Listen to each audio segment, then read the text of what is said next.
Hello बच्चों लोग, कैसे हैं आप लोग। आई होप आप लोग अच्छे होंगे, स्वस्थ होंगे और अच्छी तरीके से पढ़ाई कर रहे होंगे। मैं आपका केमिस्ट्री टीचर इम्तियाज़ अहमद IIT BHU से पास आउट हूँ इन द ईयर 2012 और मैं पिछले 7 साल से इस केमिस्ट्री डिपार्टमेंट में पढ़ा रहा हूँ और ढेर सारे बच्चों को पढ़ाया हूँ। तो चलिए हम लोग अपने केमिस्ट्री के लेक्चर को स्टार्ट करते हैं और अच्छी तरीके से इसको समझते हैं। आज का जो कॉन्सेप्ट होगा वो है एल्डोल कंडेंसेशन एंड कैनिज़ेरोस रिएक्शन, बहुत ही इंपॉर्टेंट है। तो चलिए आज के लेक्चर को हम लोग स्टार्ट करते हैं, लेक्चर नंबर 3, और हेडिंग डालते हैं कंडेंसेशन रिएक्शन।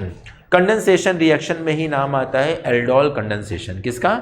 Aldol condensation. तो कंडेंसेशन रिएक्शन में नाम आ गया एल्डोल कंडेंसेशन। हेडिंग डालिएगा एल्डोल कंडेंसेशन। क्या होता है एल्डोल कंडेंसेशन? थोड़ा सा डेफिनेशन पर हम लोग जाते हैं। तो डेफिनेशन को अगर हम लोग देखा जाए तो एल्डोल कंडेंसेशन कहता है कि it is a chemical reaction in which two और मोर मॉलिक्यूल्स ऑफ सेम और डिफरेंट, मतलब कि मॉलिक्यूल सेम भी हो सकता है और मॉलिक्यूल क्या हो सकता है, डिफरेंट भी हो सकता है। किसका? Carbonyl compound. और मैंने आपको बताया था कि कार्बोनिल कंपाउंड में 2 नाम आता है, एक नाम आता है एल्डिहाइड का और दूसरा नाम आता है किसका? कीटोन का। तो ऑब्वियस सी बात है कि यहाँ पे हम लोग बात कर रहे हैं एल्डिहाइड और कीटोन की। तो 2 मॉलिक्यूल या तो एल्डिहाइड भी हो सकता है या तो कीटोन भी हो सकता है या तो दोनों भी हो सकता है, कंटेनिंग अल्फा हाइड्रोजन एटम। अब ये थोड़ा सा इंपॉर्टेंट बात हो गया कि जो हमारा एल्डिहाइड और कीटोन जो हम लोग यूज़ करेंगे वो कोई भी एल्डिहाइड या कोई भी कीटोन यूज़ नहीं कर सकते। हम केवल वही एल्डिहाइड और कीटोन का इस्तेमाल करेंगे जिसके पास क्या होगा बेटा? अल्फा हाइड्रोजन एटम होगा। और ये क्या करेगा? यूनाइट करेगा। यूनाइट करेगा इसीलिए तो हम लोग क्या नाम दे रहे हैं? Condensation reaction. Together in the presence of dilute base. अब यहाँ पर एक और कंडीशन आ गया कि यहाँ पे डाइल्यूट बेस को भी हमें इस्तेमाल मिलाना पड़ेगा, मतलब कि एल्डोल कंडेंसेशन कराने के लिए एल्डिहाइड या कीटोन हो और साथ ही साथ उस एल्डिहाइड और कीटोन पे अल्फा हाइड्रोजन हो और साथ ही साथ डाइल्यूट बेस का भी हमें इस्तेमाल करना है, डाइल्यूट बेस को भी हमें यूज करना है। Undergo condensation to form beta hydroxy aldehyde और बीटा हाइड्रोक्सी कीटोन। तो यहाँ पे 2 एल्डिहाइड और 2 कीटोन मॉलिक्यूल आपस में जुड़कर एक बीटा हाइड्रोक्सी एल्डिहाइड बना सकता है या फिर बीटा हाइड्रोक्सी कीटोन का भी फॉर्मेशन कर सकता है। And this type of reaction is called as condensation reaction. और कंडेंसेशन रिएक्शन में भी नाम आ गया एल्डोल कंडेंसेशन। असल में ये जो है एल्डोल जो है इसी को हम लोग बोलते हैं beta hydroxy aldehyde and beta hydroxy ketone is called as aldol, that is called as aldol. क्या नाम देते हैं इसको? एल्डोल का नाम देते हैं। तो that is the definition part of the aldol condensation.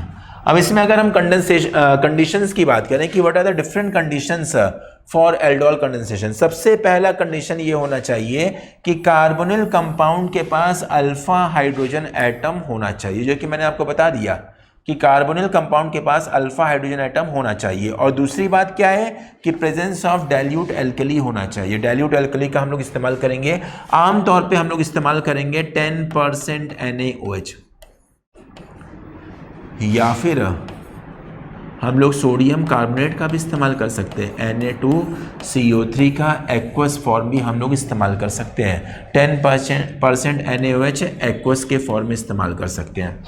एक बात ये है कि एक यहाँ पे एक्सेप्शन आता है कि फॉर्मल्डिहाइड जिसके पास अल्फा हाइड्रोजन नहीं है वो भी क्या करता है? एल्डोल कंडेंसेशन को शो करता है। पर एल्डोल कंडेंसेशन तभी शो करेगा जब उसके पास क्या होगा? लाइम वाटर होगा। तो अपने से तो शो नहीं करेगा। फॉर्मल्डिहाइड SCHO, फॉर्मल्डिहाइड क्या होता है? SCHO। इसके पास अल्फा हाइड्रोजन क्या होता है? नहीं होता है। तो फॉर्मल्डिहाइड को एल्डोल कंडेंसेशन शो नहीं करना चाहिए। पर देखते हैं कि अगर फॉर्मल्डिहाइड को लाइम वाटर मिल गया, कैल्शियम हाइड्रोक्साइड, लाइम वाटर का फॉर्मूला क्या है बेटा? Calcium hydroxide. अगर लाइम वाटर मिल गया तो फॉर्मल्डिहाइड भी एल्डोल कंडेंसेशन को शो कर सकता है। तो ये सारी बातें आपका जनरल सा हो गया, नोट कर लीजिएगा इसको। अच्छी तरीके से इसको कॉपी में नोट करिएगा।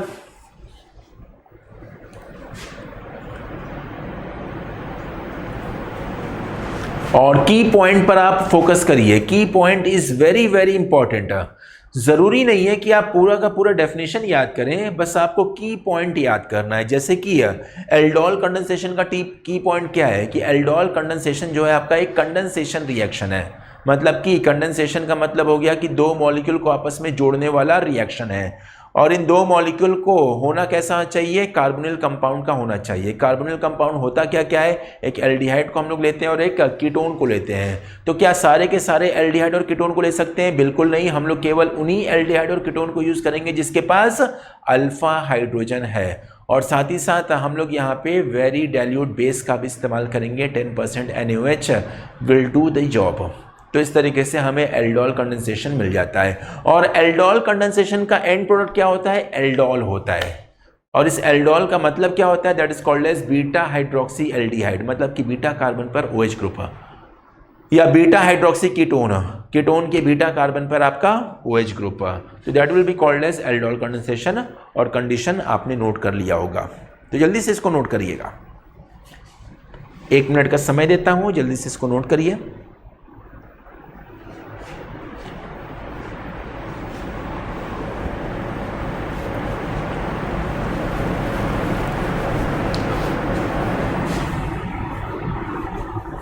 बहुत ही इंपॉर्टेंट रिएक्शन है।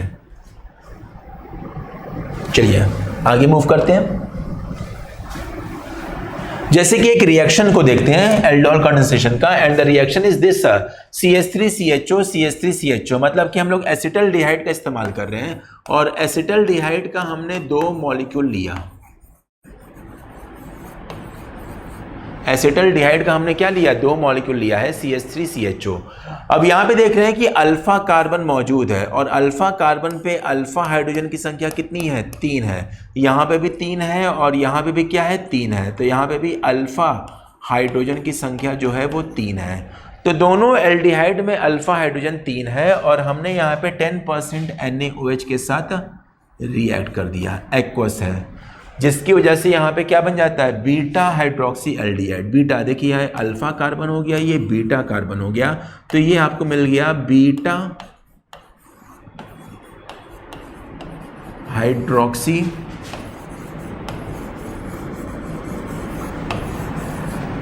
Hydroxy aldehyde. और इसी को हम लोग क्या नाम देते हैं, this is also called as aldol. यहाँ पे एल्डोल का फॉर्मेशन हो गया। तो यहाँ पे आप देख सकते हैं कि ये वाला कार्बन जो है, एल्डिहाइड का जो अल्फा कार्बन जो है वो इसके अल्फा कार्बन के साथ ही जुड़ता है। देख रहे हैं ना, ये वाला कार्बन और ये वाला कार्बन दोनों आपस में जुड़ रहा है। तो हम लोग बोलते हैं कि यहाँ पर न्यू बॉन्ड फॉर्मेशन होता है। New carbon carbon sigma, carbon carbon sigma bond का फॉर्मेशन होता है। तो एक और ख़ास बात है कि एल्डोल कंडेंसेशन में कार्बन कार्बन का एक नए बॉन्ड का फॉर्मेशन होता है, जिसकी वजह से 2 मॉलिक्यूल आपस में जुड़ रहा है। तो अगर हमारे एक एल्डिहाइड में 2 कार्बन है तो एल्डोल में 4 कार्बन होगा। एल्डिहाइड में अगर 3 कार्बन है तो एल्डोल में 6 कार्बन होगा, एंड सो ऑन। तो यहाँ पे कार्बन की संख्या एल्डोल में डबल हो जाएगा as compare to simple aldehyde. उसके बाद अगर एक और कंडीशन आता है कि अगर हमने एल्डोल को, जो बना हुआ एल्डोल है, अगर उसको हमने हीट कर दिया, हीट करने पर हमें यहाँ पर डबल बॉन्ड मिल जाएगा। यहाँ पर एल्काइन का फॉर्मेशन हो जाएगा, एल्कीन का फॉर्मेशन हो जाएगा having the aldehyde group.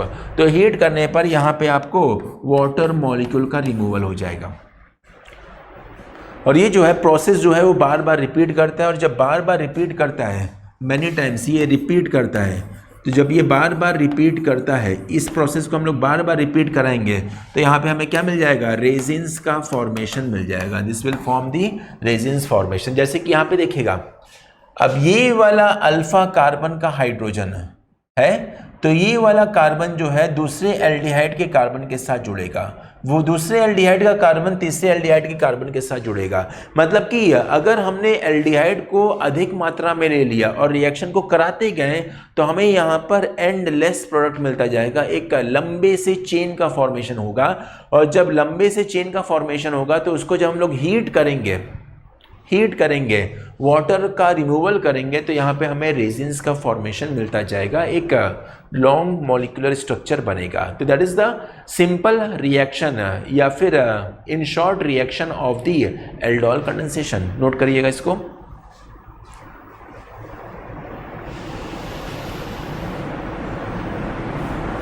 %, NaOH या फिर हम लोग K2CO3 पोटेशियम कार्बोनेट भी ले सकते हैं या फिर Na2CO3 सोडियम कार्बोनेट का भी इस्तेमाल कर सकते हैं।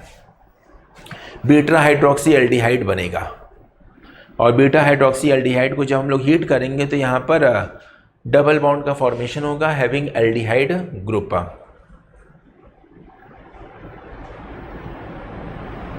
इन अल का फॉर्मेशन होगा, किसका? इन अल का फॉर्मेशन होगा, इनॉल का नहीं, इन अल का फॉर्मेशन होगा। अब यहाँ पर अगर हमें रिएक्शन के बारे में देखना है तो हमें मैकेनिज्म पर थोड़ा सा फोकस करना पड़ेगा।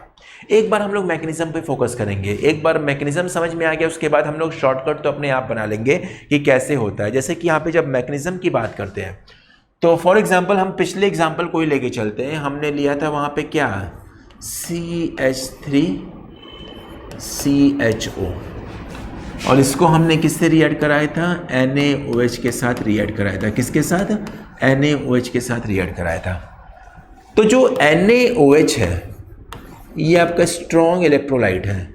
ये NaOH एक्वस मीडियम में ब्रेक करके सोडियम आयन का फॉर्मेशन करेगा और फिर OH- आयन का फॉर्मेशन करेगा। किसका? OH- आयन का फॉर्मेशन करेगा। OH- आयन जो है वो बेस की तरह काम करेगा। ये किसकी तरह काम करता है? ये बेस की तरह काम करता है। और जब ये बेस की तरह काम करता है तो ये एल्डिहाइड के मॉलिक्यूल से जाकर रिएक्ट करता है। और कैसे भी वो भी हम लोग यहाँ पर अल्फा हाइड्रोजन को हमने अलग से शो कर दिया। तो कोई एक अल्फा हाइड्रोजन के साथ ये OH- क्या करेगा? ये आपका रिएक्ट करेगा। और जब रिएक्ट करेगा तो यहाँ पर हाइड्रोजन और कार्बन का बॉन्ड टूटेगा और कार्बन पर बॉन्डेड पेयर ऑफ इलेक्ट्रॉन चला जाएगा। जब कार्बन पर बॉन्डेड पेयर ऑफ इलेक्ट्रॉन जाएगा तो यहाँ पर एक तो H2O बन जाएगा और प्लस यहाँ पर किसका फॉर्मेशन होगा? CH2 सिंगल बॉन्ड CHO और यहाँ पे लोन पेयर आपको देखने को मिल जाएगा। और ये लोन पेयर क्या है? नेगेटिव चार्ज युक्त है। या फिर लोन पेयर को हम यहाँ पे क्या करते हैं? हटा देते हैं। लोन पेयर को हटा देते हैं, कंफ्यूज करेगा। तो यहाँ पर इसका फॉर्मेशन होगा and this is called as enolate ion. इसी को हम लोग बोलते हैं इनोलेट आयन। तो मतलब कि जो हमने बेस लिया है NaOH लिया है या फिर OH- जो हम लोग यूज कर रहे हैं वो एल्डिहाइड के अल्फा हाइड्रोजन के साथ रिएक्ट करके इनोलेट आयन का फॉर्मेशन करेगा। तो यही काम होता है। मतलब कि बच्चे पूछते हैं कि सर ये अल्फा हाइड्रोजन की ज़रूरत क्यों पड़ती है, बिना अल्फा हाइड्रोजन के क्यों नहीं हो पाता है? तो हम लोग बोलते हैं कि अल्फा हाइड्रोजन जब रहेगा तभी इनोलेट आयन बनेगा, तभी H+ आयन का रिमूवल होगा। ये जो इनोलेट आयन है थोड़ा सा स्टेबल कैटेगरी का होता है। जैसे कि अगर देखेंगे इसको,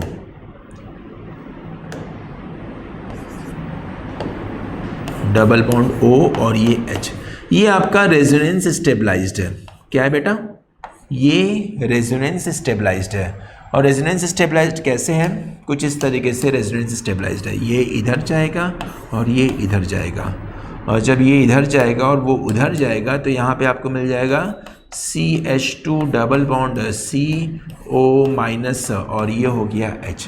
तो that is a resonance stabilized. Enolate ion is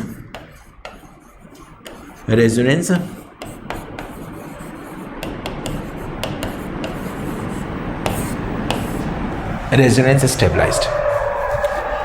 बाद में यही जो इनोलेट आयन है, जो आपका इनोलेट आयन है, जैसे कि हमने यहाँ पे नोट कर लिया enolate ion CH2 negative charge और यहाँ पर CO OH ये दूसरे एल्डिहाइड मॉलिक्यूल से क्या करेगा, रिएक्ट करेगा। और कैसे रिएक्ट करेगा उसको देखेगा। यहाँ पे हम लोग बोलते हैं कि यहाँ पर CO और H है।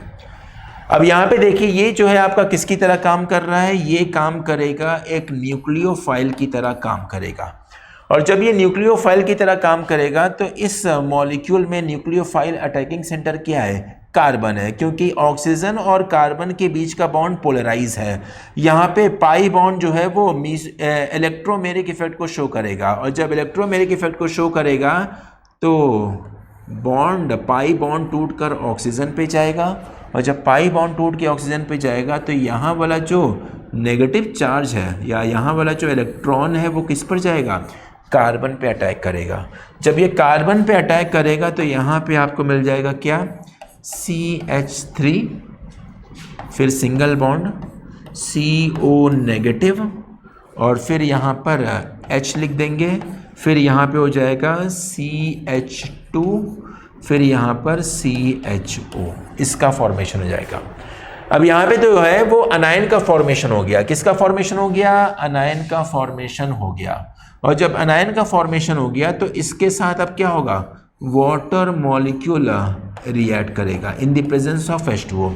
H2O के प्रेजेंस में यहाँ पे आपको मिल जाएगा CH3 और यहाँ पे CHOH का फॉर्मेशन हो जाएगा, फिर CH2 और फिर CHO, और फिर यहाँ पर OH माइनस अपना अलग से हो जाएगा। मतलब कि वाटर जो है H प्लस साइन को देगा और बीटा हाइड्रोक्सी एल्डिहाइड का फॉर्मेशन कराएगा। So this is the way of the formation of aldol. Aldol बनने का एक तरीका, इसी को हम लोग क्या बोलते हैं, aldol. This is called as aldol. समझ में आई बात, बड़ा सिंपल सा रिएक्शन है एकदम, स्टेप बाय स्टेप अगर आप देखेंगे तो बड़ा सिंपल टाइप का ये रिएक्शन है, तो इसको नोट कर लीजिएगा।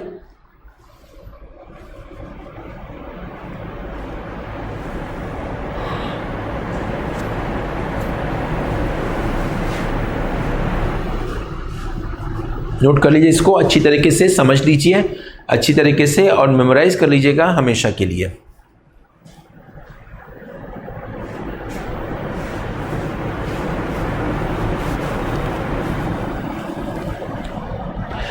अब बच्चे परेशान होते हैं कि सर क्या हमें पूरा का पूरा रिएक्शन मैकेनिज्म याद करना है? बिल्कुल नहीं, क्योंकि रिएक्शन मैकेनिज्म आपको केवल एक बार बताने के लिए हमने शो किया है कि कैसे रिएक्शन होता है, पर हम लोग क्या करते हैं कि अल्टीमेटली सब कुछ शॉर्टकट से करते हैं। किससे करते हैं? शॉर्टकट से करते हैं। और देखिएगा यहाँ पे शॉर्टकट क्या होता है। आई होप इसको आपने नोट कर लिया होगा, तो मैं इसको यहाँ पे मिटाता हूँ।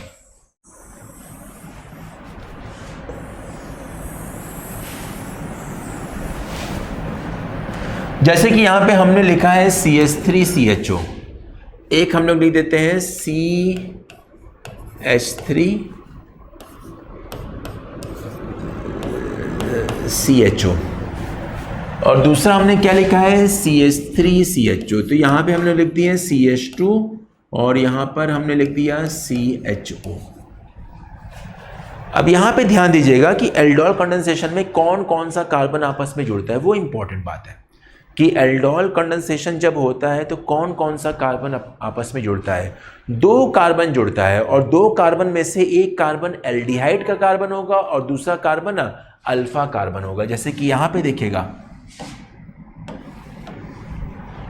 ये जो अल्फा कार्बन है वो एल्डिहाइड के कार्बन से जुड़ेगा। किसके कार्बन से जुड़ेगा? एल्डिहाइड के कार्बन से जुड़ेगा। अच्छा, एक चीज हम यहां पर अलग से शो करेंगे। यहाँ पे क्या है, इसको यहाँ पर एक H हमने लगाना भूल गया। तो अल्फा कार्बन से एल्डिहाइड का कार्बन आपस में जुड़ेगा। तब जब यहाँ पर बॉन्ड बन रहा है तो ऑब्वियस सी बात है कि दोनों की दोनों कार्बन जो है वो परेशान होगा। जब दोनों की दोनों कार्बन परेशान होगा, किसकी वजह से? टेट्रावैलेंसी की वजह से। यहाँ पे कार्बन का अब 5 बॉन्ड बन गया है, तो ऑब्वियस सी बात है कार्बन अपना कभी भी 5 बॉन्ड बना नहीं सकता है, वो हमेशा 4 ही बॉन्ड बनाता है। तो 4 बॉन्ड की वजह से यहाँ पे अब हमें 2 बॉन्ड तोड़ना पड़ेगा, एक इसका बॉन्ड तोड़ना पड़ेगा, एक इसका। तो इसका जो है आप हाइड्रोजन का बॉन्ड तोड़िएगा, और हाइड्रोजन को आप क्या करेंगे? ऑक्सीजन पे लेके जाएंगे, और यहाँ पे कार्बन और ऑक्सीजन का बॉन्ड आप तोड़कर ऑक्सीजन पे लेके जाएंगे, पाई बॉन्ड को तोड़कर ऑक्सीजन पे लेके जाइए और दूसरे वाले अल्फा कार्बन के हाइड्रोजन को तोड़कर आप ऑक्सीजन पे लेके जाइए। तो देखिए यहाँ पे प्रोडक्ट आपको क्या मिल जाएगा, यहाँ पे आपको प्रोडक्ट मिल जाएगा CH3 CHOH CH2 और यहाँ पर CHO। देख रहे हैं कितना आसान से हो गया, बस यही करना है। अल्फा कार्बन और एल्डिहाइड का कार्बन, अल्फा कार्बन और कीटोन का कार्बन, यही दोनों आपस में जुड़ेगा, अल्फा कार्बन को जोड़ना है। तो नोट कर लीजिएगा इसको, समझ लीजिए इसको, और इसी पर हम लोग सवाल लगाते हैं अब, ठीक है, इसी पे हम लोग सवाल लगाते हैं।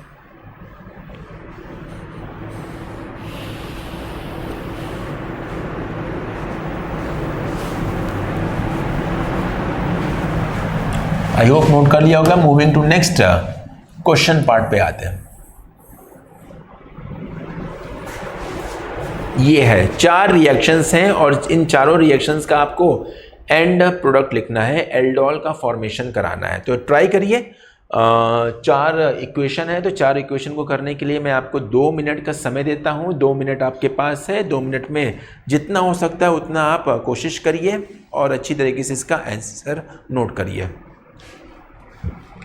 2 मिनट आपके पास है और अभी जो है टाइम 37 है, तो 39 पर, इनफैक्ट 40 पर हम आपसे पूछेंगे। 2 मिनट का समय है। पहला है CH3 CH2 CHO, मतलब कि प्रोपेनल है। दूसरा जो है वो कीटोन का है।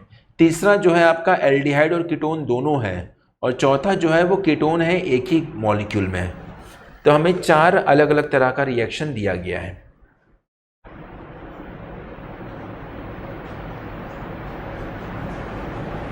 ठीक है,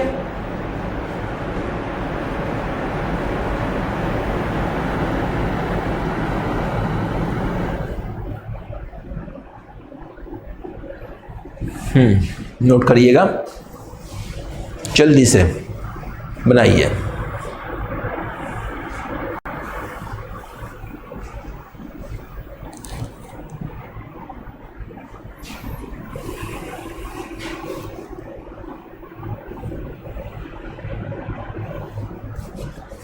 कुछ ना कुछ करते रहिए और फिर हम लोग शॉर्टकट से इसको सॉल्व करेंगे। जैसे मैंने आपको शॉर्टकट बताया था, मैकेनिज्म की तरफ आप जाने की ज़रूरत नहीं है। मैकेनिज्म आपने एक बार पढ़ लिया, समझ लिया, दैट्स ऑल।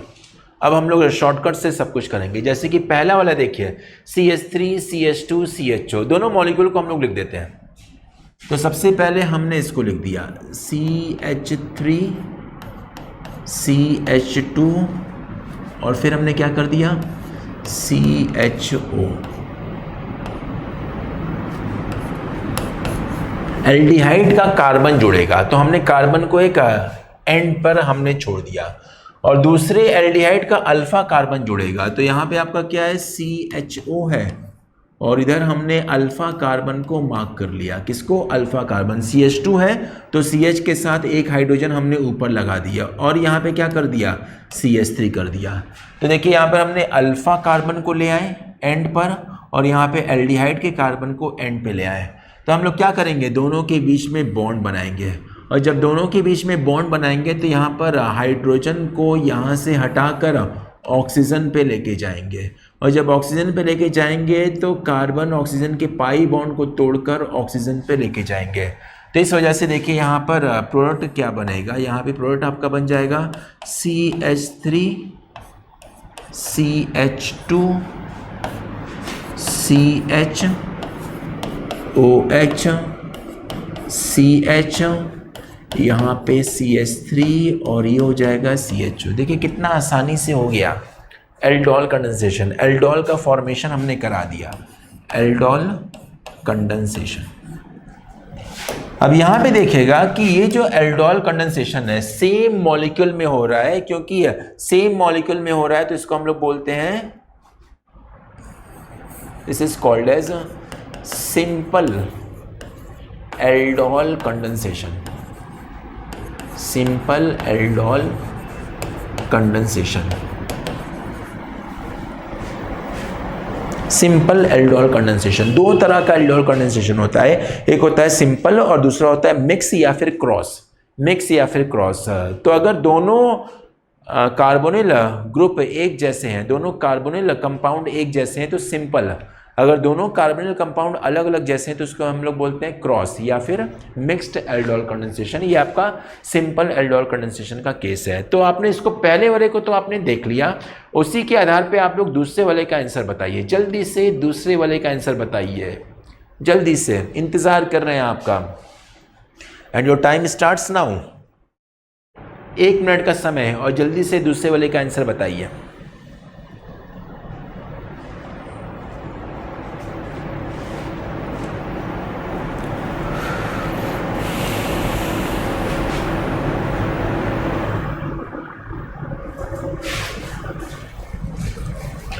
एसीटोन हमने लिया है यहाँ पर। अब यहाँ पे हम लोग एसीटोन का इस्तेमाल कर रहे हैं और क्योंकि सिंपल कंपाउंड है, सेम तरह का यहाँ पे मॉलिक्यूल है, तो इसको भी हम लोग क्या करेंगे, simple aldol condensation. It is also called as simple aldol condensation.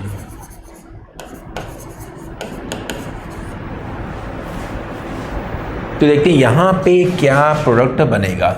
इसको हमने हटा दिया, जगह को हमने खाली कर लिया और फिर हम लोग करते हैं यहाँ पे रिएक्शन। फिर से वही कहानी, एक का कार्बोनिल का हमने कार्बन लेना है और दूसरे का अल्फा कार्बन लेना है। तो एक कीटोन के हम लोग कार्बोनिल को एंड पे लगा देंगे। तो हमने CH3 कर दिया, C डबल बॉन्ड O कर दिया और नीचे हमने CH3 कर लिया। अपने हिसाब से हम इसको कर रहे हैं। और दूसरे का अल्फा कार्बन, तो अल्फा कार्बन हमने CH2 के फॉर्म में कर लिया, ऊपर हमने हाइड्रोजन लगा दिया, यहाँ पे C डबल बॉन्ड O और क्या हो गया CH3। दोनों के बीच में बॉन्ड को बनाएंगे, कार्बन हाइड्रोजन के बॉन्ड को तोड़ेंगे, ऑक्सीजन पे लेके जाएंगे और कार्बन ऑक्सीजन के पाई इलेक्ट्रॉन को ऑक्सीजन पे मूव कराएंगे। और जब मूव कराएंगे तो यहाँ पे आपको मिल जाएगा क्या, CH3COH, नीचे हो गया CH3, यहाँ पे हो गया CH2, then comes C double bond O और ये क्या हो गया CH3। मतलब कि यहाँ पे आपको क्या मिल गया, beta hydroxy ketone. This is called as beta hydroxy ketone, also called as aldol, beta hydroxy ketone. तो यहाँ पे बीटा हाइड्रोक्सी कीटोन का फॉर्मेशन हो गया। ठीक है, एकदम आसान सा। And this is also a case of simple aldol condensation. एक सिंपल एल्डोल कंडेंसेशन का यहाँ पर केस बन रहा है। समझ में आ गई बात बच्चा? अब यहाँ पे देखिए, तीसरे वाले में एक तरफ एल्डिहाइड है और दूसरी तरफ कार्बन कीटोन है। मतलब कि ये तो सिंपल नहीं होगा, इसको हम लोग क्या बोलते हैं, this one will be called as mixed और क्रॉस्ड। इसी को हम लोग बोलते हैं मिक्स्ड एल्डोल कंडेंसेशन और क्रॉस्ड एल्डोल कंडेंसेशन। मिक्स्ड और क्रॉस्ड।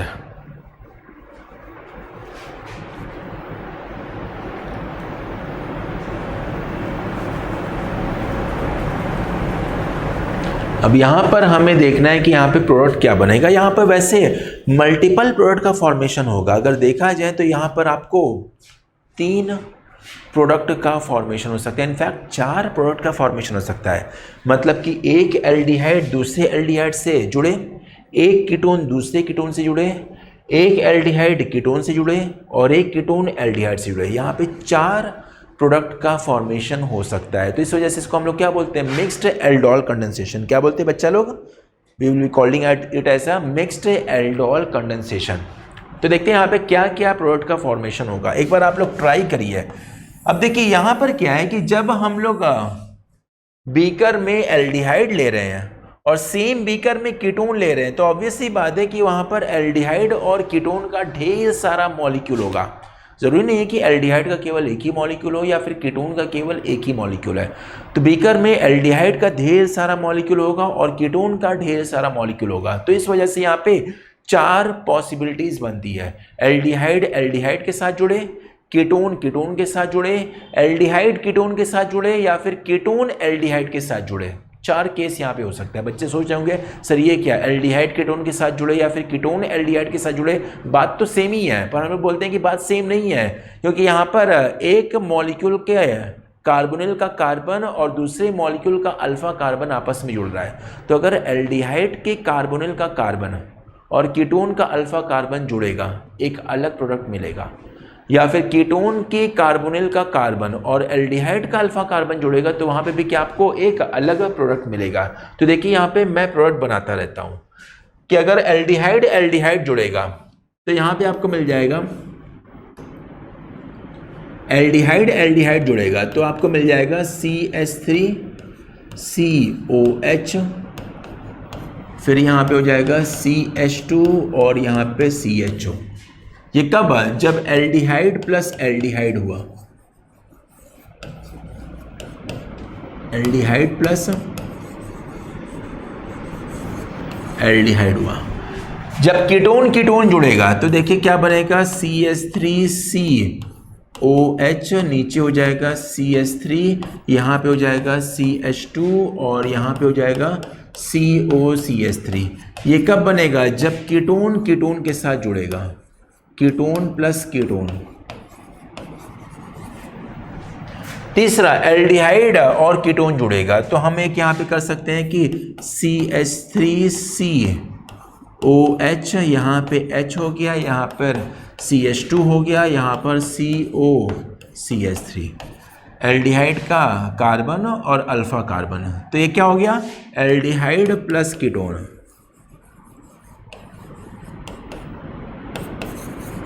और चौथी पॉसिबिलिटी क्या है, चौथी पॉसिबिलिटी देखिए ये है, चौथी पॉसिबिलिटी ये बनेगा CH3COH, नीचे हो जाएगा CH3, यहाँ पे हो जाएगा CH2 और ये हो जाएगा CHO। कब, जब कीटोन एल्डिहाइड के साथ जुड़ेगा, कीटोन प्लस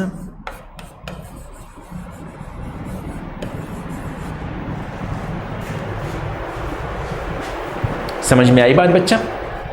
तो यहाँ पे 4 पॉसिबिलिटी है, that's why it is called as mixed या क्रॉस एल्डोल कंडेंसेशन। सब कुछ मिक्स होगा, क्या हो जाएगा, सब कुछ यहाँ पे मिक्स हो जाएगा। तो that is the reaction way, note कर लीजिएगा इसको।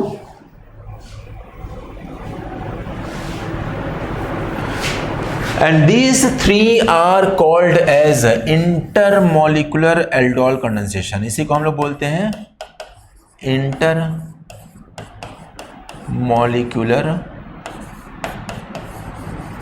aldol condensation। intermolecular aldol condensation note कर लीजिए, intermolecular aldol condensation, note it down please. ठीक है, समझ रहे हैं, एकदम आसान सी बात है। अंतिम वाला है, सेम मॉलिक्यूल में आपका क्या है, कार्बोनिल ग्रुप है। जब सेम मॉलिक्यूल में कार्बोनिल ग्रुप है तो उस केस में यहां पे बन जाएगा इंट्रामोलिकुलर एल्डोल कंडेंसेशन। क्या नाम आ जाएगा, इंट्रामोलिकुलर एल्डोल कंडेंसेशन। जैसे कि यहां पे हम सबको मिटाते हैं, जो काम का नहीं है उसको मिटाते हैं।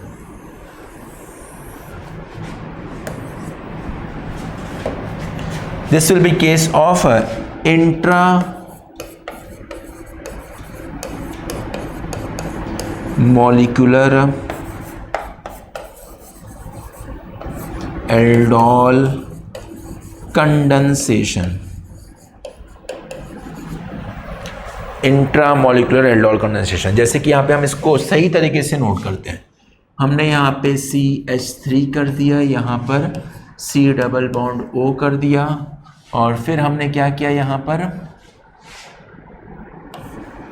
2 कार्बन है तो यहाँ पर CH2 कर लिया, फिर यहाँ पे हमने क्या कर लिया, अपने हिसाब से कर रहे हैं CH2 कर लिया, फिर यहाँ पे हम लोग क्या कर रहे हैं, फिर यहाँ पे कार्बन डबल बॉन्ड ऑक्सीजन हो गया, और ये क्या हो जाएगा, CH3 हो गया। तो हमें क्या करना है, एक अल्फा कार्बन को लेना है और एक किसको लेना है, कार्बोनिल के कार्बन को लेना है। तो अल्फा कार्बन हमें ये दिख गया और कार्बोनिल का कार्बन हमें ये दिख गया, तो दोनों के बीच में हम लोग क्या बनाएंगे, बॉन्ड का फॉर्मेशन करेंगे। जब दोनों के बीच में बॉन्ड का फॉर्मेशन करेंगे, बॉन्ड को हम अलग कलर से शो करते हैं, दोनों के बीच में जब बॉन्ड का फॉर्मेशन करेंगे तो यहाँ पे देखिए CH3 को हटा के हम क्या करेंगे, यहाँ पर हम लगा देते हैं CH2 और इधर हमने कर दिया यहाँ पे क्या, H कर दिया, H कर दिया। तो H कार्बन और हाइड्रोजन का बॉन्ड यहाँ पे ब्रेक करके ऑक्सीजन पे लेके आएंगे और इसको हमने ऑक्सीजन पे भेज दिया। जब यहाँ पे ऑक्सीजन पे भेज दिया तो देखिए यहाँ पर क्या बन रहा है, यहाँ पे आपको मिल जाएगा C कार्बन हो जाएगा, फिर इस कार्बन पे OH ग्रुप जुड़ा हुआ है तो हमने यहाँ पे OH कर दिया, और इसी कार्बन पे आपका क्या है, CH3 भी जुड़ा हुआ है तो हमने यहाँ पे CH3 कर दिया, और ये कार्बन जो है इस कार्बन से जुड़ा हुआ है, तो ठीक है। तो यहाँ पे हमने क्या कर देंगे, कार्बन जो है वो CH2 के साथ जुड़ा हुआ है, फिर यहाँ पर क्या है, कार्बोनिल ग्रुप है तो हमने यहाँ पे कार्बोनिल ग्रुप शो कर दिया, फिर यहाँ पे क्या है, CH2 है तो हमने यहाँ पर CH2 शो कर दिया और यहाँ पर CH2 शो कर दिया, और CH2 जो है इसके साथ जुड़ा हुआ है। तो that is will be the case of intramolecular aldol condensation.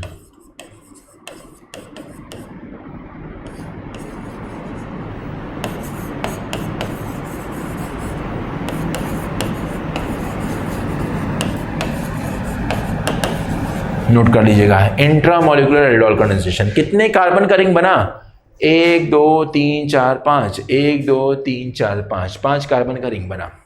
समझ में आ गया होगा, note it down please. Beta hydroxy ketone का फॉर्मेशन हुआ, this will be called as beta hydroxy ketone. Beta hydroxy ketone का फॉर्मेशन होगा, ठीक है, समझ में आ गया होगा, वेरी गुड।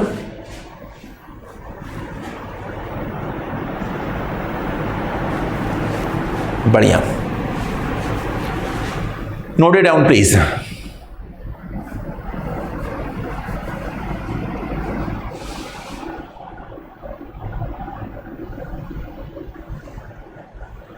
ओके, मेरे ख्याल से आपने नोट कर लिया होगा। मूविंग टू नेक्स्ट, एक ये है, इस रिएक्शन को सॉल्व करते हैं। मतलब कि यहां पे भी एल्डोल कंडेंसेशन का केस बन रहा है। OH माइनस का मतलब ये है एल्डोल। तो एक तरफ आपका C6H5CHO है और दूसरी तरफ CH3CHO। एक बात देखिए, यहां पे बेंजल्डिहाइड में अल्फा हाइड्रोजन जो है वो नहीं है, और एसिटल्डिहाइड में आपके पास अल्फा हाइड्रोजन है। क्या है बेटा, अल्फा हाइड्रोजन यहाँ पर है। तब सवाल ये है कि क्या इन दोनों के बीच में एल्डोल कंडेंसेशन होगा? बिल्कुल होगा, क्योंकि हमें केवल एक अल्फा कार्बन चाहिए जिसपे कि अल्फा हाइड्रोजन हो। तो यहाँ पे एसिटल्डिहाइड में अल्फा हाइड्रोजन है तो वो एल्डोल कंडेंसेशन कराएगा बेंजल्डिहाइड से। तो जल्दी से आप 20 सेकेंड के अंदर इसका प्रोडक्ट लिखिए। What will be the product? जल्दी से 20 सेकंड के अंदर लिखिए।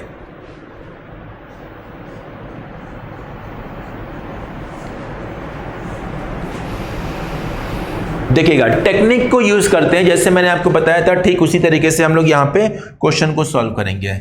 सबसे पहले हम लोग एल्डिहाइड ग्रुप को लिख देंगे, कार्बोनिल ग्रुप को लिख देंगे। तो यहाँ पर क्या है, C6H5 C double bond O, और यहाँ पे हमने H कर दिया। फिर अल्फा कार्बन को लिखते हैं, तो यहाँ पे हमने लिख दिया CH2, यहाँ पे हाइड्रोजन, और ये हो गया CHO।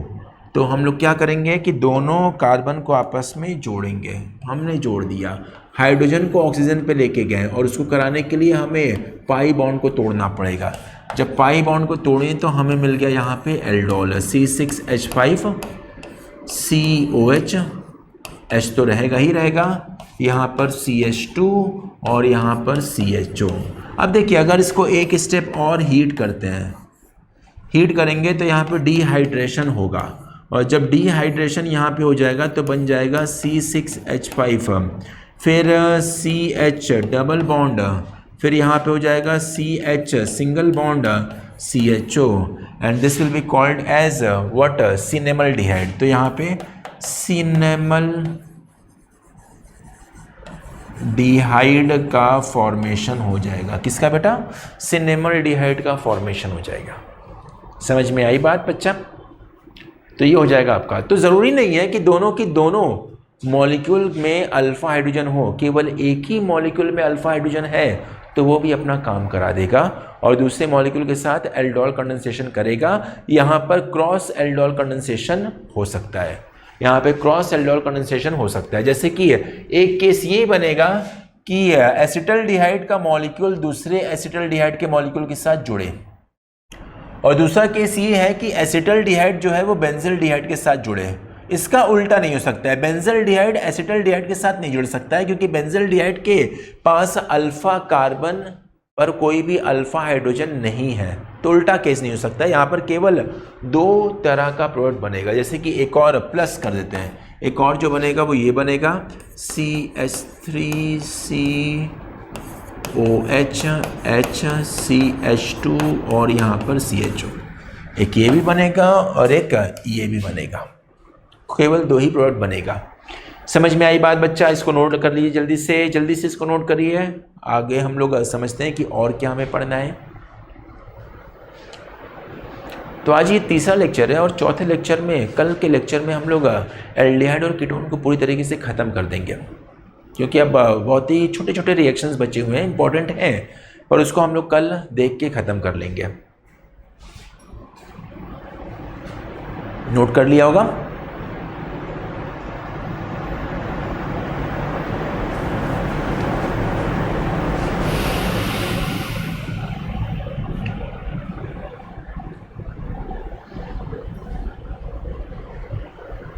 Okay, moving to next, Cannizzaro reaction. जैसे कि एल्डियोल के साथ ही नाम आता है कैनिज़ेरो रिएक्शन, दोनों साथ साथ चलता है।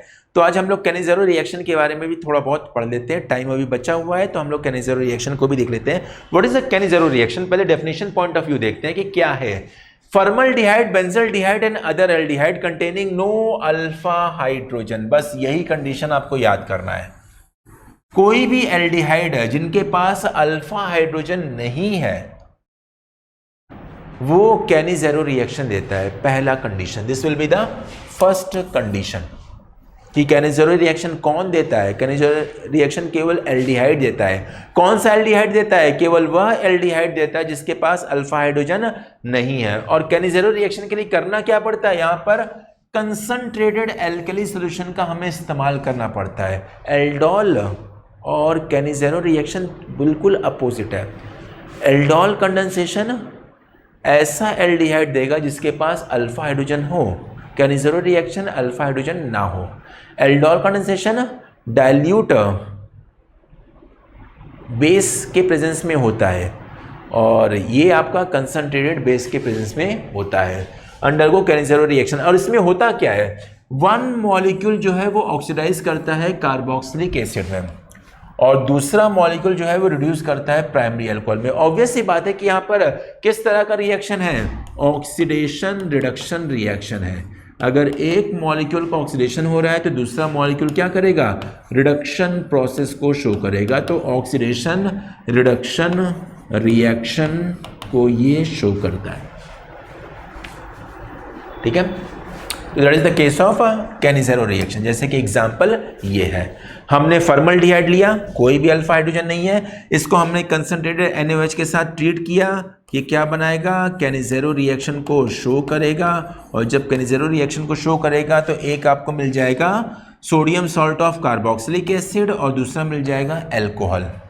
ये किस यहाँ पर क्या हो जाएगा? ये ऑक्सीडेशन प्रोडक्ट है। This will be called as oxidation product.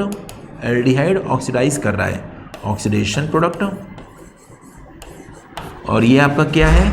This will be the reduction product. This will be the reduction product. Note it down. तो एक मॉलिक्यूल ऑक्सीडाइज करेगा और दूसरा मॉलिक्यूल आपका रिड्यूस करेगा प्राइमरी अल्कोहल में। और ये आपका sodium salt of carboxylic acid. Sodium salt क्यों बना है? Because of the NaOH। समझ में आई बात बच्चा? इसको नोट करिएगा।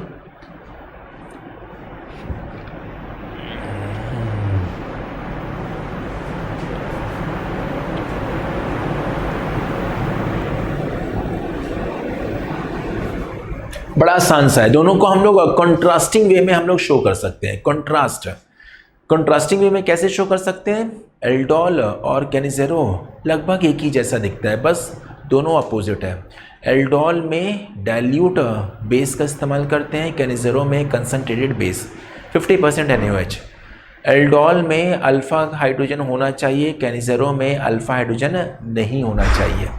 एल्डोल जो है एक सिंपल कंडेंसेशन रिएक्शन है और केनिज़ेरो जो है आपका एक रिडॉक्स रिएक्शन को शो करता है। किसको? रिडॉक्स रिएक्शन को शो करता है। समझ में आ गया होगा, लिख लिया होगा, और आसान सी बात है, बच्चों को याद हो जाता है, थोड़ा सा मेहनत करते हैं। पर हमें यहाँ पे समझना है मैकेनिज़्म। यहाँ पे मैकेनिज़्म क्या है? What is the mechanism? Mechanism यहाँ पे थोड़ा सा डिफरेंट है। यहाँ पे मैकेनिज़्म जैसे कि पिछले रिएक्शन में अगर आप सोचेंगे, एल्डोल में जो आपका OH माइनस था वो बेस की तरह काम कर रहा है। यहाँ पे OH माइनस जो है वो आपका न्यूक्लियोफाइल की तरह काम करेगा। किसकी तरह? न्यूक्लियोफाइल, मतलब कि काम करने का तरीका भी अलग है।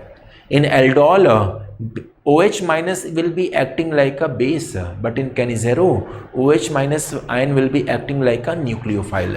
जैसे कि है जो आपका NaOH है, NaOH सबसे पहले डिसोशिएट करके क्या बनाएगा? सोडियम आयन का फॉर्मेशन करेगा और OH माइनस आयन का फॉर्मेशन करेगा, और ये किसकी तरह काम करेगा? न्यूक्लियोफाइल की तरह काम करेगा। एक फॉर्मल्डिहाइड के मॉलिक्यूल को देखते हैं। तो फॉर्मल्डिहाइड का मॉलिक्यूल हमने ये देखा, और एक बेस को हम लोग लेते हैं। तो बेस हमारा ये था। ये बेस जो है OH माइनस जो है एक्चुअली वो किसकी तरह काम कर रहा है? न्यूक्लियोफाइल की तरह काम कर रहा है। और न्यूक्लियोफाइल किस पे अटैक करेगा? उस पॉइंट पे अटैक करेगा जहां पे इलेक्ट्रॉन डेंसिटी कम है। इलेक्ट्रॉन डेंसिटी कहां पे कम है? कार्बन पे कम है, क्योंकि कार्बन और ऑक्सीजन के बीच का जो पाई बॉन्ड है वो पोलराइज है। ऑक्सीजन पाई बॉन्ड को अपनी तरफ खींच सकता है, तो इस वजह से कार्बन पर पॉजिटिव चार्ज डेवलप कर सकता है। तो OH माइनस जो है वो आपका अटैक करेगा किस पे? कार्बन पे। और जब कार्बन पे अटैक करेगा तो कार्बन और ऑक्सीजन का बॉन्ड टूटेगा, क्योंकि कार्बन कभी भी अपने पास 5 बॉन्ड नहीं रख सकता है, जिसकी वजह से यहाँ पे अनायन का फॉर्मेशन होगा। और अनायन क्या बनेगा? एक सिंपल सा अनायन बन गया। यहाँ पे ऑक्सीजन पे नेगेटिव चार्ज हो जाएगा, यहाँ पे हाइड्रोजन, और यहाँ पे OH हो जाएगा। क्या बन जाएगा? यहाँ पर OH का फॉर्मेशन हो जाएगा। अब ये जो है O माइनस जो है, ध्यान से देखिएगा, ये O माइनस जो है, या फिर ये बोल सकते हैं ये जो अनायन जो है, this will be acting like a proton donor. ये आपका प्रोटॉन डोनर की तरह ये काम करेगा। सॉरी, प्रोटॉन नहीं, हाइड्राइड आयन डोनर की तरह काम करेगा। This will be acting like a hydride ion donor.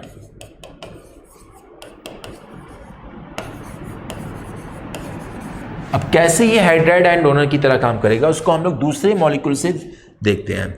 जैसे कि यहाँ पे आपका हो जाएगा H, यहाँ पे C, यहाँ पे H, और यहाँ पे डबल बॉन्ड O हो गया। ठीक है, क्या हो गया? डबल बॉन्ड O हो गया। और यहाँ पे आपका ये बना था अनायन। तो अनायन को हम लोग देखते हैं। तो अनायन C, O पे नेगेटिव, यहाँ पे H, और ये आपका हो गया OH। हाइड्राइड आयन का डोनर होगा। हाइड्राइड आयन का डोनर का मतलब H माइनस आयन। तो H माइनस आयन आपका पूरी तरीके से यहाँ से टूटेगा और ये कार्बन पे जाके जुड़ेगा, और कार्बन और ऑक्सीजन का बॉन्ड टूटेगा, जिसकी वजह से यहाँ पे आपको मिल जाएगा क्या? CH3O minus.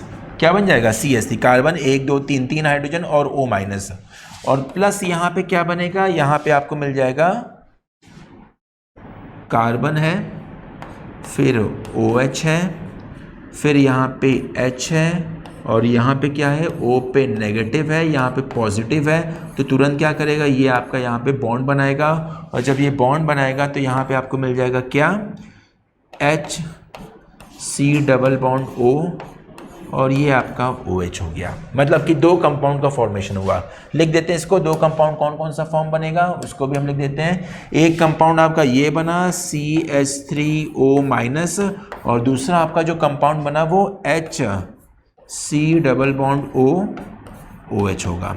अब इसमें क्या होता है कि इंटर प्रोटॉन एक्सचेंज होता है या शिफ्ट ट्रांसफर होता है, इंटर प्रोटॉन ट्रांसफर होता है और होना भी चाहिए। क्यों होना चाहिए? क्योंकि यहाँ पे कार्बोक्सिलिक एसिड बना हुआ है और कार्बोक्सिलिक एसिड अपना H+ साइन दे सकता है। अगर ये H+ साइन देगा तो H+ साइन जाएगा कहाँ पर? एल्कोक्साइड आयन पे जाएगा। तो अल्टीमेटली यहाँ पे क्या बन जाएगा? CH3OH बन जाएगा और प्लस HCOO- बन जाएगा, जो फाइनली सोडियम आयन के साथ जुड़ के क्या बना देगा? HCOO Na का फॉर्मेशन कर देगा, मतलब कि सॉल्ट ऑफ कार्बोक्सिलिक एसिड यहाँ पर बन जाएगा। समझ में आ गई होगी आज बच्चा लोग, ठीक है। तो ये हो गया आपका रिएक्शन मैकेनिज्म। अब रिएक्शन मैकेनिज्म भी यहाँ पर अब समझ लिया है, एक बार समझ गए उसके बाद यहाँ पर हम इसकी चर्चा नहीं करते हैं। यहाँ पे भी हम लोग क्या करेंगे? शॉर्टकट का इस्तेमाल करेंगे कि किस तरीके से हम लोग जानेंगे कि कौन सा मॉलिक्यूल ऑक्सीडाइज करके क्या बनाएगा और कौन सा मॉलिक्यूल रिड्यूस करके क्या बनाएगा, मतलब कि अल्कोहल किसका बनेगा और sodium salt of carboxylic acid कैसे बनेगा। जल्दी से इसको नोट कर लीजिएगा।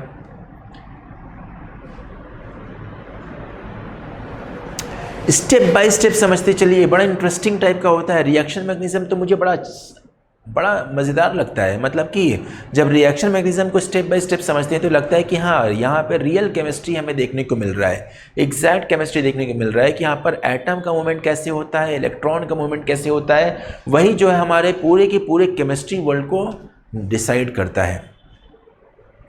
ओके,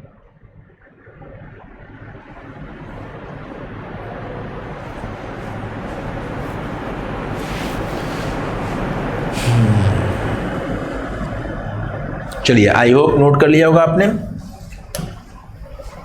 तो that's all from the today's lecture. आज के लेक्चर को हम लोग यहीं पे समाप्त करते हैं, पर अभी हमारा टॉपिक कंप्लीट नहीं हुआ है। अभी हमें एक और क्लास को लेना है इस टॉपिक को कंप्लीट करने के लिए, और most probably definitely tomorrow will be that class. तो आज की क्लास को हम लोग यहीं पे समाप्त करते हैं। आई होप आपको समझ में आया होगा, अच्छा लगा होगा। अगर अच्छा लगा होगा तो अच्छी तरीके से पढ़ाई करिए और अपने रिजल्ट को और अच्छी तरीके से इम्प्रूव करिएगा। क्वेश्चन लगाना मत भूलिएगा। जो भी कॉन्सेप्ट मैं आज आपको पढ़ाया हूँ, जितना भी कॉन्सेप्ट आपको मैंने आज आपको बताया है, उससे जुड़ा हुआ जितने सवाल आप देखते हैं उन सारे सवाल को आप लगाइए, भूलिए मत। मिलते हैं नेक्स्ट क्लास में। Till then take care and have a nice day. Bye bye.